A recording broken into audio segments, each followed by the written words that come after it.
platform. It will evolve. Some will stay and win. Great, God bless. Some will lose. But what's happening, my friends, and you know it because you're all living in 2012, is now we're living in a world that's a cocktail party. The skill set that Guy and I possess of being up here and taking our content and pushing it down your throat and converting at a certain level, that's one skill set. And many of you possess that because that's how we've been advertising for 100 years. The new skill set, the one that really is going to matter to all of you over the next 2 decades, is how do you work when this turns into a cocktail party? You go from giving a presentation to working the room. And the brands that understand how to work the room the best are going to be the ones that get the highest lift. Because for the last 100+ years, content has been king. Great content. And I still love content. However, it is time for all of us to debate content as a commodity.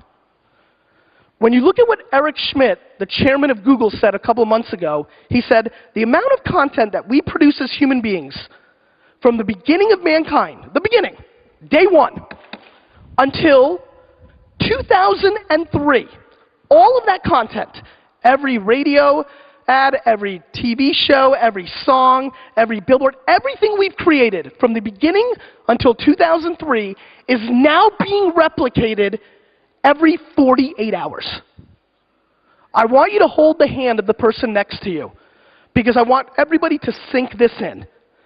Every piece of content we produced from the beginning until 2003 is now everything.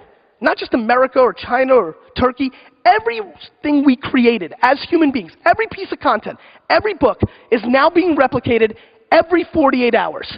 So you think your funny video or commercial or cool banner ad is going to break through?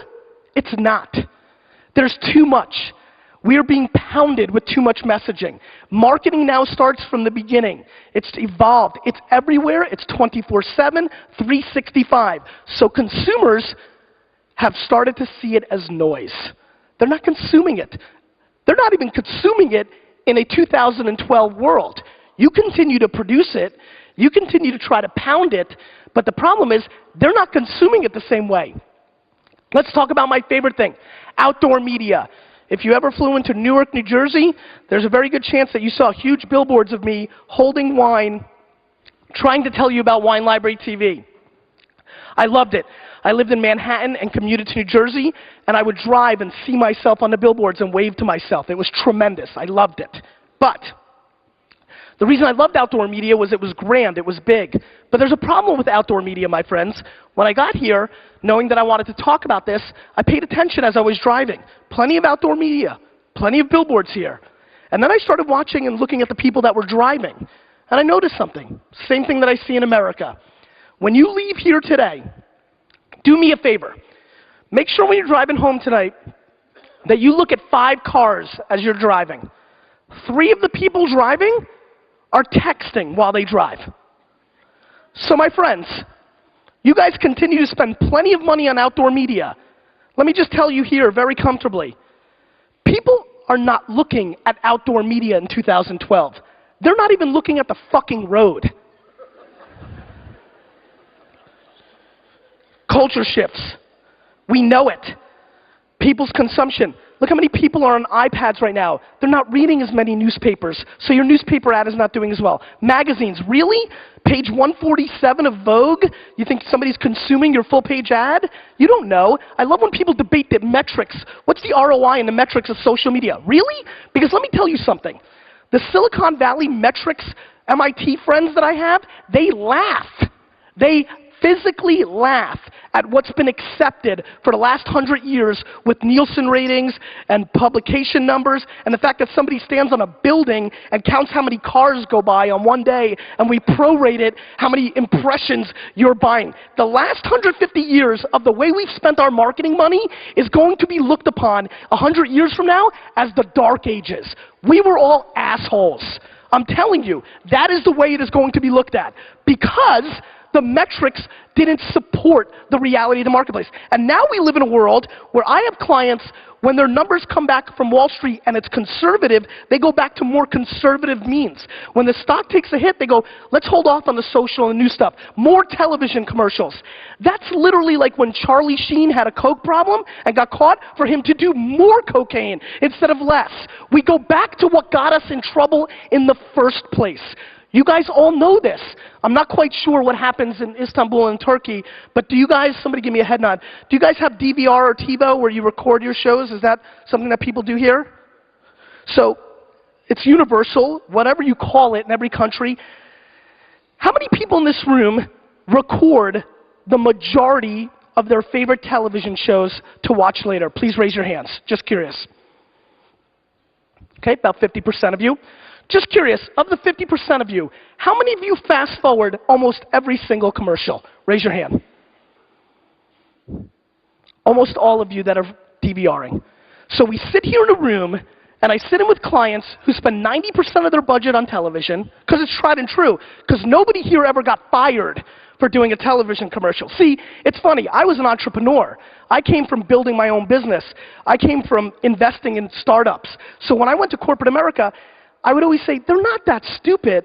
It's not that they're stupid, it must be something else. And now I've learned over the last 3 years, nobody in here is stupid. You're just playing the reality of your world. It's very tough. See, when my father and I built our business, we fought every day. I cried every day about my business. But both me and my dad, when we argued about subjects, we both cared about the logo more than we cared about ourselves. Corporate doesn't have that luxury. You're worried about the politics and your boss and what's accepted and what metrics are accepted. Yet, I sit here and I wonder, are people really paying attention to what's really happening? Because what's really happening, my friends, is that everybody in this room is being analyzed by somebody. Whether it's an agency person in the room, somebody higher up, a boss.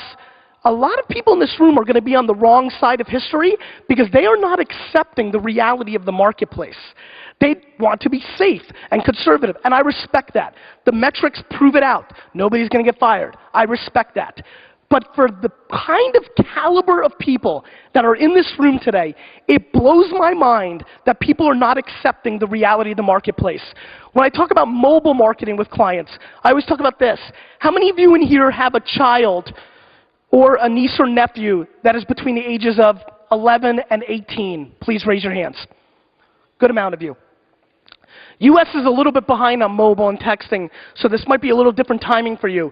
But 3 or 4 years ago, the big phenomenon, or 2 years ago, the big phenomenon that I kept hearing from everybody was when the child told dad, Dad, don't call me. If you want to get a hold of me, text me, and then I'll respond. Which then, of course, many of you know you responded with, I don't give a crap what you do with your friends, but when your father calls, you pick up the phone. Just curious for the ones in here that have had that conversation. How's that going? Poorly.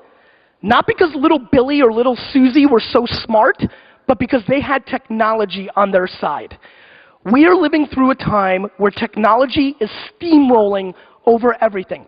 Everybody in this room culturally knows that we're going through these changes. However, you continue to market like it's a decade ago because it's safe and true. The problem is, you're going to get caught because the speed of the dilution of what we've done traditionally is happening very quickly, including things like search. I mean, to me, the fact that SEO is being disrupted now by things like the Facebook timeline, where literally information's coming to me, not me seeking out. That literally when I land in Istanbul, my first reaction to find a good restaurant to eat in is not to go to Google and search it, but to tweet it or Facebook it and find out from my social graph what and how I should go and try, and where should I go check out. See, what this is all doing is something very interesting. How many people here have reconnected with somebody on Facebook that they had not talked to for 10 years or more prior to signing up to Facebook? Please raise your hands. 90% of you. 80. How many people have reconnected with somebody that they had not talked to because of Facebook in 20 years? Raise your hand. Okay? 40%. 30 years. Raise your hand. Thanks for the honesty. I appreciate it. 40. Give it to me. 40? Nobody wants to admit they're that old? I understand. Almost every person in this room has reconnected to somebody that they did not talk to for 10 years. We are